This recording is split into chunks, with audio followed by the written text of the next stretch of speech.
Move over, boogeyman. There's a new terror of the night. These subscribers sent in some truly creepy and allegedly true experiences with what they claim to be Skinwalker creatures. Welcome back to the swamp, my friends. So glad to see you made it for another episode. What's that outside your window, you might be asking? Scratching to get in? Mimicking your voice? Mimicking voices of your loved ones? These creatures seemingly are everywhere these days, and are haunting everyone and everything. If you have a story that you would like to share in a future video, whether it be an experience with a skinwalker or something else, be sure to submit your story at swampdweller.net or the email you can find in the description down below. I would love to share your story with everyone here in the swamp. It's stories like yours that help keep this show going. Now, without further ado, let's get in to these creepy stories that'll keep you up tonight. Oh, and be sure to lock your door and look over your shoulder, 'cause something might be lurking just behind you.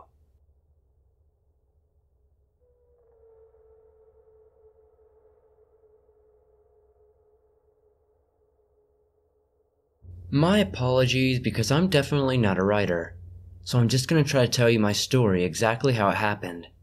And if you have any answers or explanations, please let me know.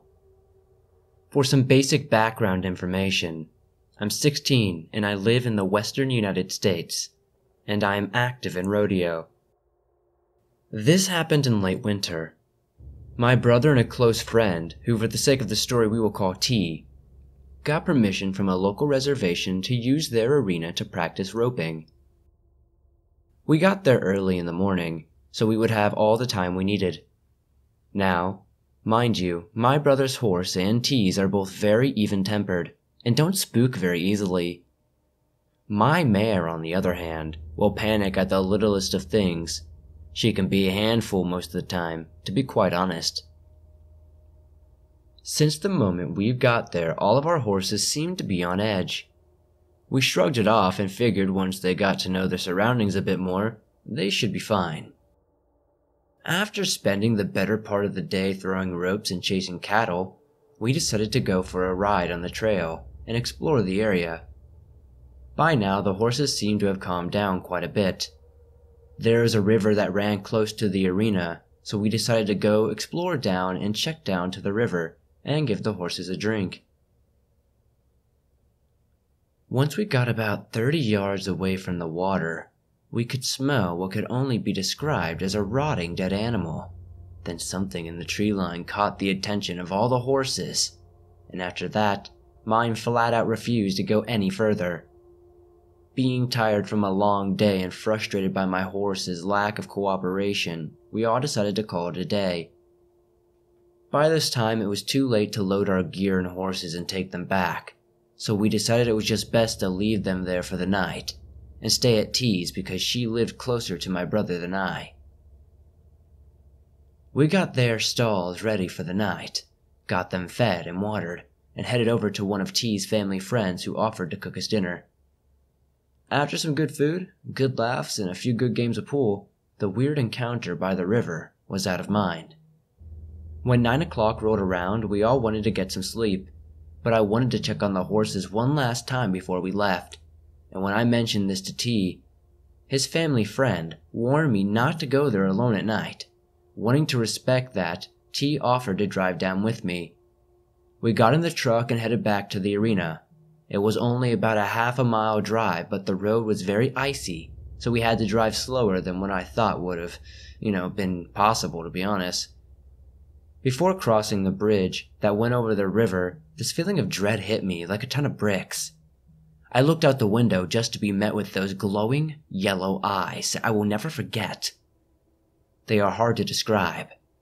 There was not enough light hitting them to make them glow the way they did. I am normally a very rational person, but something in my gut told me that this thing was very wrong. That's when T turned to me and said, "Do you smell something bad, or is it just me?" At that point, I hadn't even noticed anything, honestly. When I didn't respond, she looked at me, then met my gaze just to see the same yellow-eyed glare that I was fixated on. We were both in terror, not knowing what this thing was. Where it sat, it looked like it could have been at least 8 feet tall, and there are no animals in their parts that large. I finally came to my senses and hit the gas, and our truck started sliding. But we got traction and made our way back to the arena. When we pulled up, the headlight hit the horses. The very first thing I noticed was my mare hadn't even touched her food, and for her, that's very out of the ordinary, because she's kind of a pig and normally eats more than her fair share. The other two hadn't eaten either, which again we found very odd, but being scared and cold, we got back in the truck and drove back without incident. We got to T's at about 11, and as soon as our heads hit the pillows, we were out like a light. All of a sudden, I woke up to my brother grabbing my arm and shaking me. I asked him what was wrong. He just put his finger over his mouth and pointed to the window. There was a tapping on the glass, and occasional scratching. I looked at the clock and it was 3 a.m. T and I hadn't told him about our encounter on the bridge, but it was late and I wasn't going to tell him now and scare him even more. Trying to be rational, I told him just to ignore it and try to get some sleep, but knowing what had happened, I was convinced it was the thing from the reservation and it had followed us back. I didn't sleep for the rest of the night, and as soon as the sun was up, I woke up T and my brother so we could go get our horses and get home, because I wanted my poor girl out of there and no longer with that thing. I told T about the tapping and scratching, so after coffee we went to look by our window for tracks, and sure enough, there was what looked like deer hooves, but they didn't track like normal deer. It was as if it was bipedal. This spooked us, but we just wanted to go see if our horses were okay, so we headed back to the reservation. They were all fine, but the food and water were still untouched. We got loaded up and out of there as fast as we could. As we drove over the bridge one last time, I looked into the tree line just to see a massive buck staring at me. He was large, and I mean unnaturally large. Very, very sickly looking though at the same time. His skin was just falling from his bones, and his legs bent the wrong way. That wasn't even the worst part though. His face. Those same ungodly yellow eyes. But when I made eye contact, I swear this thing, whatever it was, smiled at me with the most sickening smile I'd ever seen, with those yellow, pointed teeth.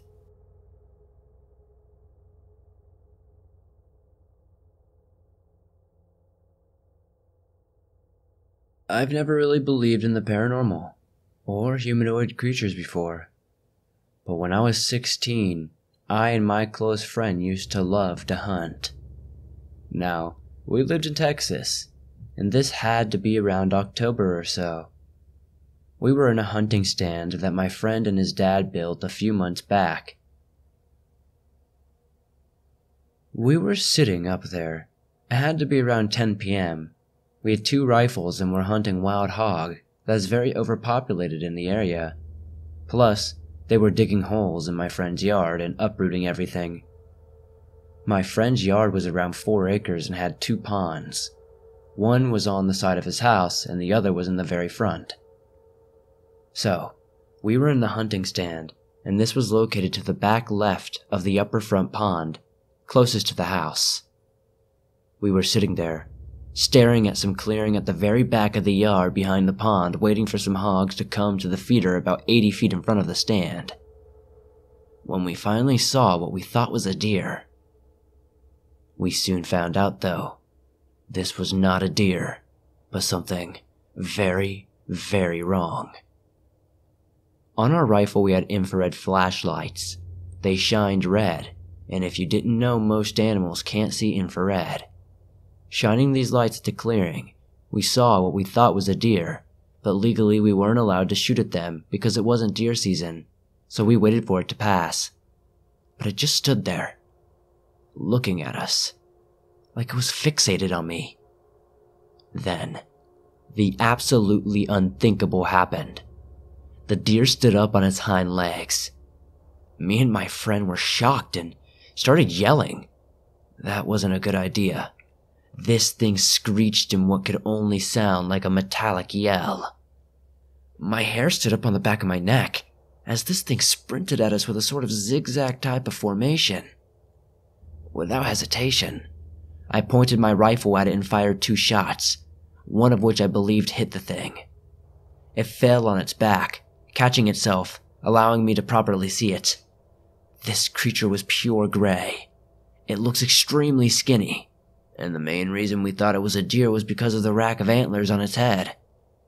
In this few seconds of time, I seemed to be able to get a very good look at this thing, as everything seemed to be moving in very slow motion. When the creature got its bearings again, it hightailed it back into the woods, screeching that same metallic screech.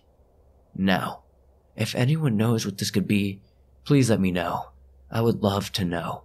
I'm still scared to go in that yard anymore past dark.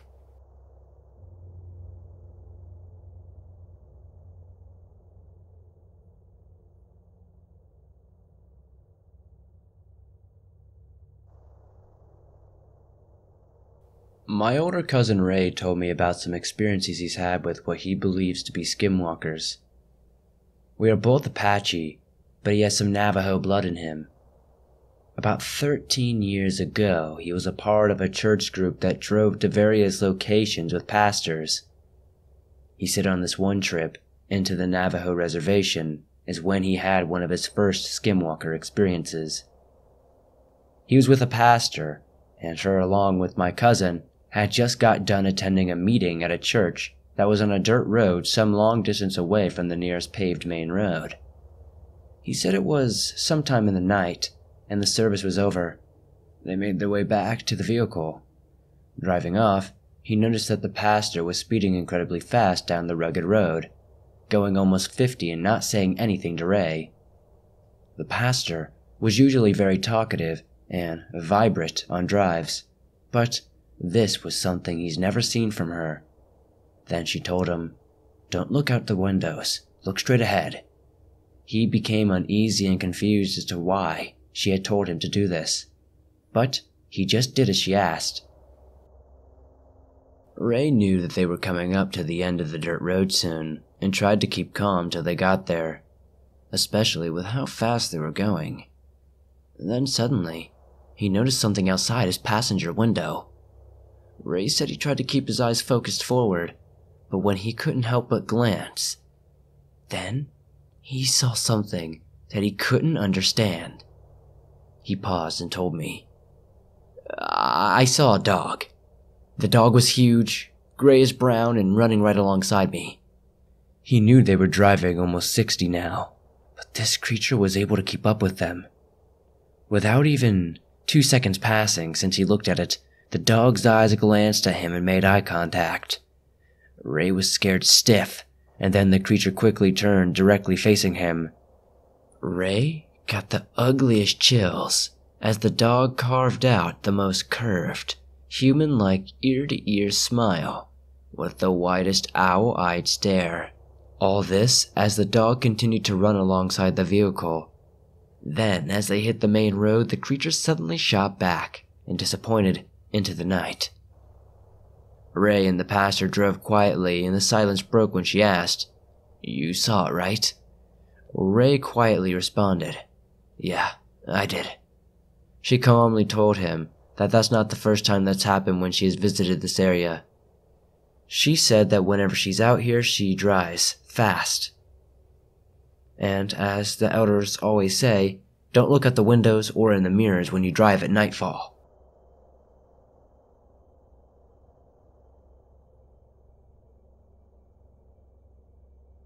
I'm a 21-year-old man from Denmark. Back in 2017, I was going on a vacation road trip in the United States. We started off in Las Vegas, where my mom visited an old woman she lived with for a year, back when she was 16 and an exchange student. We then drove to LA, then Arizona, New Mexico, Texas, and finally Louisiana. I am, and I was, very into true scary stories. I especially enjoy cryptid and unexplained creatures and skinwalkers and Wendigo stories. And I told my family all about it, but my sister and her boyfriend teased me about believing in such things. My dad doesn't believe in God or superstitious things or anything like that, but has had some strange things happen to him. So he is a little more open-minded, which my mom also is because she has experienced some paranormal stuff. When we were driving through the deserts of Arizona, my dad had to have a smoke, and we wanted to stretch our legs. We got out of the car, and my dad started smoking, and we looked around. Suddenly, my sister says, "What is that?" and pointed towards the desert, where we immediately noticed a lion-sized, totally black cat-like thing, absorbing all the light. It was just walking. It had a really long and thick tail. It walked so freaking weird, like it was a robot, just totally stiff. When it noticed us, it froze and turned its head really fast and just stared. Then its body slowly turned without moving its head and started walking out into a different direction. Then I said that we should probably get into the car and start moving, because I wasn't staying around waiting for that thing to reach us. My family quickly agreed, and we hurried up to take off. Then, for the rest of the trip, my sister's boyfriend and my sister didn't tease me about unexplained creatures anymore. We were really agitated by this thing. I started to Google search about animals that live in Arizona, and I couldn't find anything as big as a feline that black, or big, anywhere in the world. The only big cats I could find were jaguars, and it's rare that they get black, and they don't really get all that dark. It was also much larger than a jaguar. Jaguars, cougars, and mountain lions live in forested areas and definitely not in the middle of dirt and cacti. I still think about this a lot, and I've never found an answer to what this was, and I believe even more now that there are creatures in this world that we don't know about.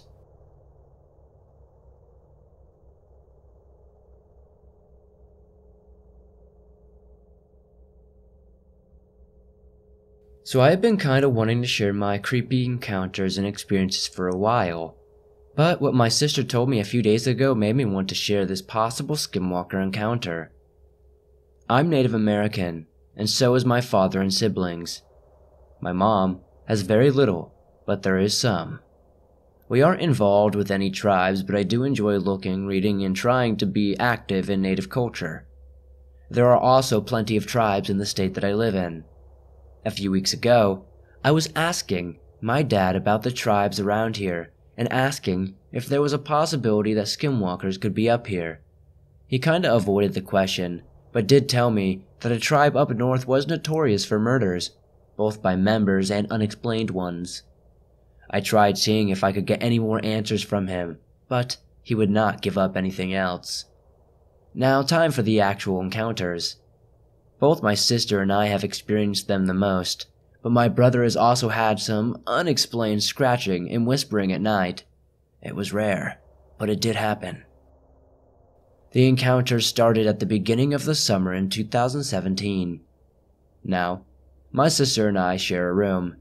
She's always been scared of the dark, so being the nice big brother I am, I have shared a room with her. Anyways, it was around maybe 11 p.m. when I and my sister heard a weird sound. It sounded like a bird call, but definitely not normal. It sounded like someone with strep throat was trying to mimic a crow. Both me and my sister kinda just looked up from our phones and gave each other a weird look. We live in an apartment complex that's located on the edge of a small town. The town is a druggie town, so for the first hour, we thought it was just some druggie outside tripping out. But it lasted about 3 hours or so, only ending around 2 a.m. My sister had fallen asleep and everything was quiet, but then I heard the big dogs down the road start barking like crazy. I thought it was just some weird timing or they saw an animal, but looking back, I think it might have been the first time this skinwalker visited me. A few weeks go by, and the same sound starts at around 10 p.m. or 11 p.m., and would usually end at around 1 a.m. or 2 a.m. At first, I and my sister didn't really pay attention to it, and eventually thought it was actually a weird bird. But one night, I had slept over at my friend's house, which was a trailer on the edge of the town right near mine. I and my friend were just about to fall asleep on the couches when I heard that same sound. I sat straight up and looked at my friend. "You heard that, right?"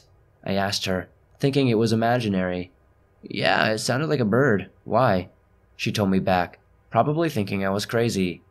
"Oh, it's nothing. I just hear that a lot." I replied back. If I told her, she probably would have not believed me, but I just tried to make it seem like nothing. That night, the sound lasted until I fell asleep. Fast forward another week, and we're hearing the same sounds at night still. My sister now was starting to get paranoid. I was too, but I just told her it was nothing, just a dumb bird. At this point, in the summer, I was listening to lots of Skinwalker stories and started connecting their similarities to what was happening to me. One night, my sister and I were just chilling in our beds, with our window open, when the noises started up again. This time, they sounded more ragged and sick. They stopped pretty quickly after they started. I and my sister just shrugged at each other. We went back to our phones, when suddenly right next to our window we hear the most blood-curdling scream. It wasn't human. It sounded like a baby screams crossed with a dog yelping. With that sound ringing in our ears, me and my sister both jumped and screamed, hiding under her covers. I honestly hid under my covers as well. With my heart racing, we waited for what seemed like hours until my sister whisper yelled at me, asking if it was safe. I had to put my big boy pants on and uncover to close the window. I did so rather quickly. When I got to the window, nothing was there. My sister wanted to tell our parents, but I knew they would not believe us. The next day, though, I had asked if they had heard anything, which they said they hadn't. I brought this stuff up to my 3 friends one night while having a sleepover. At first, most of them thought it was a joke, but then I explained how I felt I was always being followed and having a sense of dread 24/7. They seemed to believe me, and I told them that I thought something had followed me and was even following me to their houses. What freaked us all out was that night, my friend's dog started barking and growling like crazy. Afterward, one of my friends had remarked, "Why did we become friends with a Native American?" It made us laugh and calm the atmosphere for the rest of the night. Back home, my sister had told me that the noises stopped while I was gone, which pretty much had confirmed to me that it was indeed following me. Constantly now, I was feeling dread and couldn't sleep at night. That scream ringing in my ears and the sound outside increasing each night, sounding more and more sickly. As I said, this had been lasting all summer, so eventually we got used to it.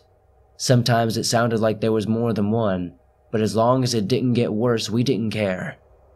At my friend's house, it was still the same, paranoid about seeing it, but even walking my dogs at night freaked me out because their gaze would fixate on something in the tree line, just outside of my sight. They wouldn't bark or anything, just stare, then start sprinting towards home. I'd follow, gripping the leash so they wouldn't get away. It really freaked me out. One night, I caught a glimpse of it through the curtain rack. The noise had gotten closer. Me and my sister were prepared to hear another one of those terrible screams, but no. I looked out the window as the wind blew in. I saw what I believe was the Skinwalker. It looked so sickly and thin, its eyes sunken, and its face looked like it was scowling. I just stared at it until the curtain moved back and then it was gone. The dread had filled me even more. After that, we heard less and less. Toward the end of summer, we heard it again, and I decided to record the sound, but I guess I forgot to actually hit the record button because I can't find it on my device. I wish there was a way to be able to not have these technical difficulties. Everything has died down recently, though. I still have a constant feeling of dread, though, and I'm more and more paranoid by the week. It's all just super freaky and weird. I'm already kind of paranoid as it is, but this is all too weird, and it can't just be a coincidence. I just hope it stops, and I'd love to get a good night's sleep.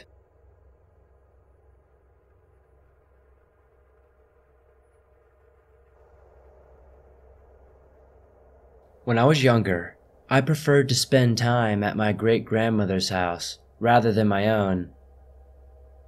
Being right next door, my grandmother would often let me spend the night with my great-grandparents to get me out of her hair. My grandparents had their own bedroom on one end of the house, and on the other end was the room which I slept in whenever I visited. This bedroom was big to a 6 or 7-year-old, with a large bed that had sliding glass door cabinets for a headboard, and 2 large windows, one of which had a crate of toys for it, mostly building blocks and the like, that faced the side yard, which had several young pine trees. The other window faced a large barn out back that housed their camper and all manners of other things.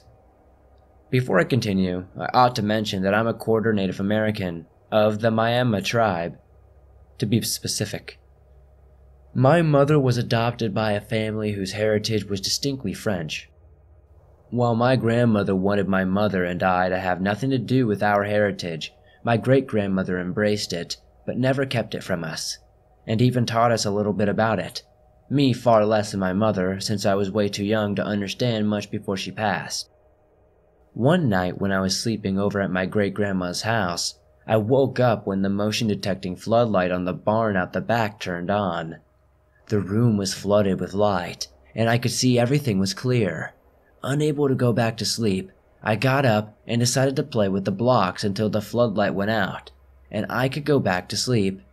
For some reason, I felt the strange urge to look out the window into the side yard, so I climbed up on the crate under the window and peered out. There, in the side yard, was a man. He was in his late teens, 17 to 19, with neatly cut straight black hair, nearly ear length. He wasn't dark-skinned, but he wasn't white either. He wore what looked like tan Carhartt overalls and appeared to be examining a young pine tree not 15 feet from the window. The tree wasn't very tall, maybe 8 or 9 feet, but the young man was carefully moving the bottom branches this way and that, as if looking for something. I watched him for a minute or two, simply observing. I didn't feel frightened. Rather, I was curious. Then the young man lifted his head and looked around. When he saw me, the strangest thing happened. He looked startled, almost terrified. His eyes widened so far that I could make out their whites in the low light. There's no other way to explain what occurred after that, other than the crazy sounding. He turned into a deer and bolted away into the darkness. He simply turned to his left, dropped to all fours, and was a deer by the time that he would have hit his hands on the ground. He ran off, beyond the barn, where I couldn't see.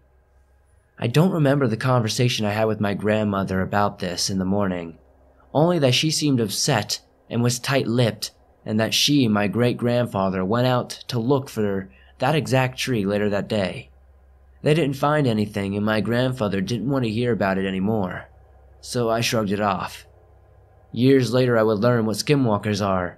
I would think back to the young man and how he could have been a skinwalker, how his overalls could have been deerskin. I would also think that my experience didn't line up with other skinwalker encounters. I didn't feel any fear. I didn't notice a stench and no one called my name. Also, the young man seemed to be afraid of me.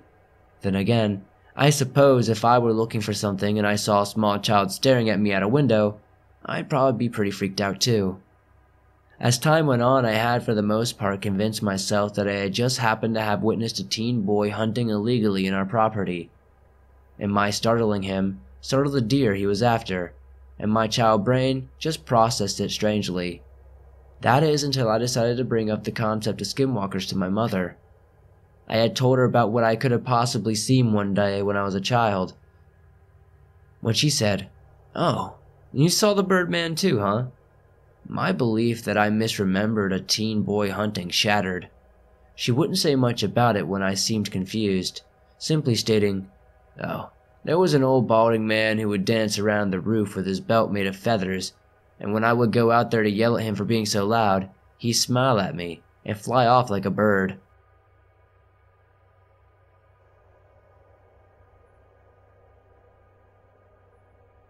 Thanks for listening to these creepy and allegedly true skinwalker stories sent in by viewers just like you. I don't know about you guys, but I'm not trying to run into any of these creatures, and if something's tapping on my window, I'm sending Bolus back at it. Anyways, if you have a story that you would like to share in a future video, whether it's a Skinwalker story or something else, be sure to submit your story at swampdweller.net or the email you can find in the description down below. I'd love to share your story with everyone here in the swamp. It's stories like yours that helps keep this show going. If you enjoyed these stories, hit that like button, as it really does help me out a ton. If you're new to the swamp, why not join us? Hit that subscribe button and turn on notifications to never miss a new video, as I upload them almost every single day on all things natural and supernatural. You can download your favorite Swamp Dweller scary stories on iTunes, Spotify, Stitcher Radio, and pretty much everywhere else you listen to podcasts online. Thank you guys, as always, for supporting the swamp the way you do. I couldn't do this without you guys. And I'll see you soon with another creepy video.